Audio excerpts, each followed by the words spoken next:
السلام عليكم ورحمة الله وبركاته. درس اليوم طريقة مسبوك القرع العسلي. عندنا هذه المقادير وتعالوا نشوف مع بعض الطريقة. في البداية أنا قشرت عندي القرع، ممكن استخدم الأخضر وممكن استخدم اليابس عادي. عندي التمر يكون منزوع النواة، ناخذ 100 جرام إلى 150 على حسب رغبتكم بالحلاوة. أضيفهم مع بعض كامل، بعد كذا أغمرهم بالماء. أنا عملت لهم قرابة 4 أكواب من الماء، وراح أخليه من ساعة إلا ربع إلى ساعة على النار. طبعا في القدر الضغط طبعا يفضل إنه يكون بعد ما نخرجه يكون كمية الماء قرابة من نص كوب إلى كوب. إذا أنتم حابين إنه يكون سائل خلوه كوب، إذا حاب إنه يكون قليل الماء نخليه قرابة نصف كوب، يعني لما يقف الماء.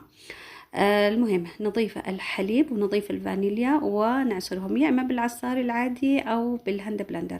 طبعا امي تحبه شويه سائل، عشان كذا تقريبا قرابه الماء كان كوب كامل. انا بالنسبه لي احبه اقل، بس خليته على حسب رغبه الوالده الله يحفظها. المهم بعد كذا اضيف عليها الهيل على حسب رغبتكم، ونقلب المقادير ونغرفها ويتأكل دافي ويتأكل بارد. جدا لذيذ وجدا صحي، أتمنى تجربوه ويعجبكم، وخالص محبتي للجميع.